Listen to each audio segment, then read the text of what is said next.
أنا عرفت حقيقتك جملة النرجسي بيكره يسمعها أو حتى يشك إنك وصلت للحقيقة. ساعتها الدنيا بتتقلب، الضحك بيختفي، الوش الهادي بيتحول لإقناع تاني مؤذي مدمر. كل حاجة كانت حب، دعم، اهتمام بيتحول لخناقة، لتحكم، لتهديد. ليه؟ علشان بس قربت من الحقيقة أكتر من اللازم. لو سألت نرجسي عن طفولته هيحكي لك إنها كانت مثالية. كان طفل مؤدب، ما بيغلطش، ما بيسببش في مشاكل، ولا حد اشتكى منه. بس خليك فاكر الحكاية دي مش حقيقية، الحكاية دي مكتوبة متخططة زي السيناريو علشان يخليك تصدق صورة مش موجودة أصلا. النرجسيين مش بس بيكذبوا على الناس، دول بيكذبوا على نفسهم، بيغيروا التاريخ ويعملوا من نفسهم دايما الضحية أو البطل. لكن في حكايات هم مش عاوزين يحكوها، لأنك لو عرفتها مش بس هتبعد، انت هتخاف. هنتكلم عن أسرار مظلمة بيخبيها النرجسي عن ماضيه، السر الثامن أكثر رعبا. أهلا بيكم.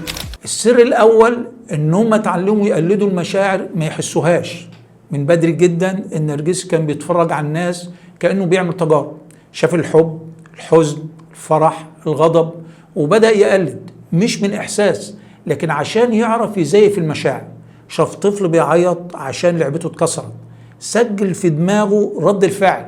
شاف أم بتطبطب على ابنها، استوعب إزاي تكون نبرة الحنية. النرجسي ما ترباش على التعاطف، اتربى على التمثيل. كان بيتفرج على أفلام ويتدرب قدام المراية إزاي يعيط، إزاي يقول أنا آسف، إزاي يبقى إنسان طبيعي. وده تمويه بهدف السيطرة. والسر الثاني إنه من زمان هو الجاني مش الضحية. تفتكر النرجسي كان ضحية تنمر؟ الحقيقة الصادمة إن هو اللي كان متنمر. من بدري جدا كان بيدور على الأضعف، مش علشان يساعده لكن علشان يكسره.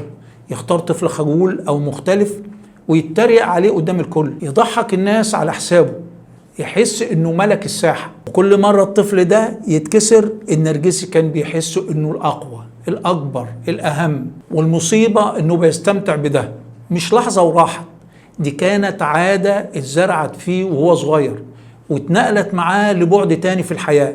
بس بقى كلام ناعم وابتسامة مصطنعة، لكن الجرح هو بنفس العمق وبنفس البرود. الشخص اللي بيحب الحيوانات أكيد طيب، مش قاعدة خالص. في نرجسيين كتير بيبانوا إن هم رحماء مع الحيوانات، بيطبطبوا عليهم، يأكلوهم، يصوروا فيديوهات لعب معاهم، بس ورا الكاميرا في قصة تانية تماما. في الطفولة ساب كلب يجوع، تجاهل قطة كانت بتعيط من الألم. ده مش نسيان ومش جهل، دي كانت قرارات محسوبة. كل تصرف فيهم كان رسالة داخلية، أنا أقدر، أنا المتحكم. تخيل شخص يقدر يبص في عيون حيوان ضعيف ويكسره من غير ما يتهز. تفتكر هيعمل فيك إيه لما تختلف معاه؟ هيعمل أي حاجة عشان يثبت قيمته المزيفة المبنية على هدمك قدام نفسك. عارف أول مرة النرجسي قرر يستخدم المرض كسلاح؟ مش وهو كبير، لأ، ده من هو طفل صغير. ده السر الرابع. كان عنده قدرة غير طبيعية يكتشف بيها إن الضعيف بيكسب تعاطف. فجأة يقول أنا تعبان، مش علشان فعلا تعبان لكن علشان يهرب من نتيجة غلطة أو يلفت الانتباه أو يكسب تعاطف. الطفل ده اتعلم من بدري إن التمثيل بيجيب مكسب. كبر وبدل ما يقول أنا تعبان بقى يقول أنا عندي اضطراب، أنا مش قادر أتحكم في تصرفاتي، أو غصب عني، أو الأسوأ يبين إنه محتاج لك ولو اتخليت عنه هتكون المؤذي. هو كبير ده بيظهر في علاقاته. المشكلة مش في المرض الحقيقي، المشكلة في اللي بيتمرض علشان يربطك ويشيل عن نفسه أي مسؤولية. التمثيل هنا مش هروب، التمثيل هنا فخ يخليك دايما حاسس بالذنب وتفكر إنك تتخلى عن مريض، لكن الحقيقة انت وقعت في مسرحية كتبها طفل خبيث وأتقنها شخص نرجسي وهو.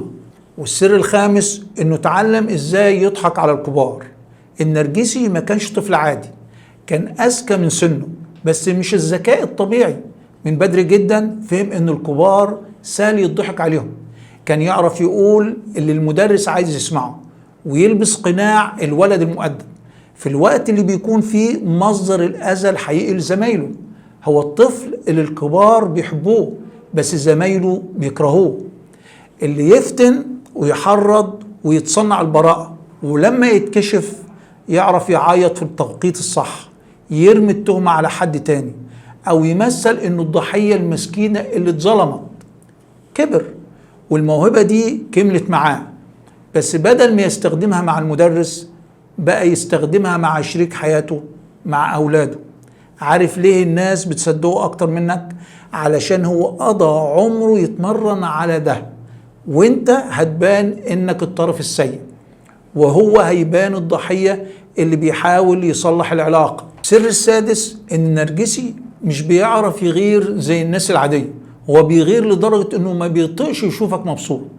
اخته جابت جايزة كسرها وهو بيضحك، اخوه فرحان بلعبة جديدة خباها وادعى انه ما شافهاش، الام علقت رسمة حلوة على التلاجة قطعها وهو مستني اللحظة اللي محدش يكون شايفه فيها، مش لانه طفل ومش فاهم، لكنه لانه حاسد وغيور وبيتلذذ بافساد لحظة الفرح. دي مش غلطة مرة، دي كانت عادة، رد فعل تلقائي لأي فرحة مش عنده، وكل مرة بيشوف حد فرحان صوت جواه بيقول ليه يفرح وأنا لأ. كبر وبدل ما يقطع رسمة بقى يبوظ علاقة، يسمم نجاح، يتعمد يخرب لحظة المفروض تكون أسعد يوم في حياتك. النرجسي مش قادر يشوفك مبسوط لأن سعادتك بالنسبة له تهديد مباشر، ولما تكون فرحان هو مش بس بيتضايق، ده بياخدها كإعلان حرب. والسر السابع كان بيقف قدام المراية يتدرب على البكا.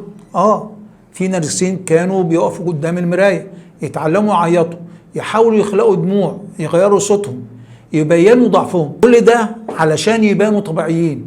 ما كانش بيدور على التعاطف، كان بيحضر نفسه علشان ياخده بالتلاعب. يتدرب على الدموع مش علشان يحس، لكن علشان يقلد الإحساس، علشان يبقى جاهز للحظة اللي انت فيها تكون ضعيف ويقرر يلعب دور الضحية قبلك، فتلاقيك بتبكي فتفاجأ بيه بيبكي أكتر، فبتتلخبط تلين وتبدأ تشك هو مين فينا اللي محتاج يسمع التاني. النرجسي بيستخدم الدموع كسلاح، وبالنسبة له كل ما تصدق دموعه هي خطوة أكبر في السيطرة عليك. السر الثامن والأخير إنه اعترف بالحقيقة وبعدين أكيد انتقم.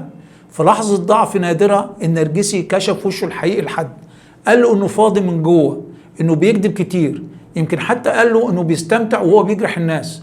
بس بعد ما قال الكلام ده حصل العكس، ما حسش بالراحة، لا حس بالرعب، فبدأ ينتقم من الشخص اللي عرف الحقيقة، سابه، شهر به، كذبه، خلى الناس تشك فيه، كل ده علشان الشخص ده شافه على حقيقته.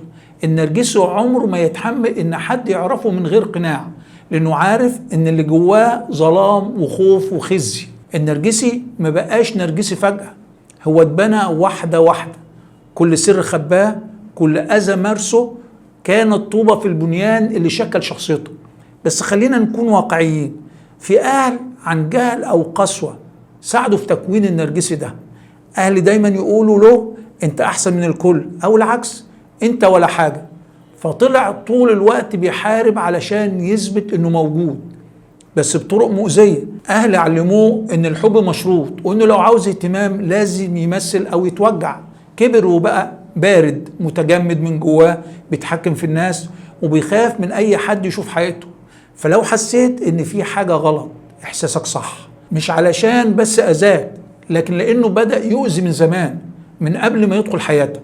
وده هو سرهم الحقيقي، مش في اللي بيقولوه لكن في اللي عمرهم ما قالوه، لانه اخطر بكتير من اي حاجة بانت. لو وصلت لاخر الحلقة فانت مش بس ناجي، انت قوي علشان بدأت تفهم وتتحرر. بس خلي بالك ما تقعش في فخ التبرير، ما تقولش أصله اتعرض لصدمات يمكن مش مدرك أفعاله، لا هو مدرك جدا هو بيعمل إيه، وبيختار الأذى عن وعي. وعشان كده ده مش ذنبك، لكن مسؤولياتك دلوقتي إنك تخرج من الدايرة ديت، تتعلم، تتشافى، توعي غيرك، وأكيد بعدين هنعرف أكتر سوا. شاركونا التعليقات.